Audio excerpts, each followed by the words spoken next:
C'est une découverte tout simplement incroyable pour La Réunion. Sur ces images réalisées la nuit dernière au moyen d'une caméra infrarouge à déclenchement, un iguane en avant-plan. Étonnant, mais pas extraordinaire. Mais dans le cercle, observez bien le deuxième animal au loin. Il s'agirait d'un Raphus cuculatus, autrement dit, un dodo. Aucun doute possible lorsque l'animal s'approche de la caméra. Ces images ont été tournées par Klaus Köhler. Le scientifique allemand de passage dans l'île est chargé d'étudier la présence de reptiles dans un lieu reculé. Là, entre les jocavers, là. Et lorsque Klaus visionne les images tournées cette nuit, il n'en croit pas ses yeux. J'étais absolument surpris, ébasourdi. C'était quoi ce qu'on voit là? Ben, voilà, il y a un animal que j'ai eu des difficultés à décrire, à reconnaître. Pour le scientifique, l'animal aurait très bien pu se réfugier dans des grottes depuis des siècles. Il y a quand même des possibilités de révenance, je veux dire, cachées quelque part dans les ravines, dans les crevasses de la montagne.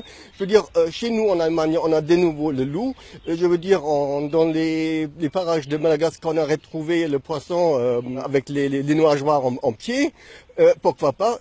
Pour moi, c'est tout à fait raisonnable que 1, 2, 3 couples se sont cachés derrière, quelque part dans les montagnes.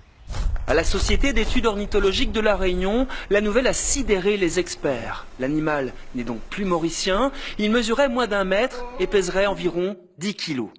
La caractéristique qui est décrite par les navigateurs avant, là, sur l'arrière, ils disent bien que pour distinguer les dodos, c'est l'arrière avec les 5-6 plumes qui dépassent là. Et on voit bien l'érectrice, c'est pas l'érectrice d'une poule, c'est vraiment l'érectrice 5-6 plumes qui dépassent. C'est quand même un animal qui est disparu depuis les années 1690. Donc on pensait qu'il était vraiment disparu. C'est vraiment extraordinaire, c'est vraiment top quoi. Et bon du coup, nous dès ce soir, on va essayer d'aller reposer des caméras pour essayer de voir s'il est tout seul. Maintenant l'histoire c'est de savoir s'il est tout seul.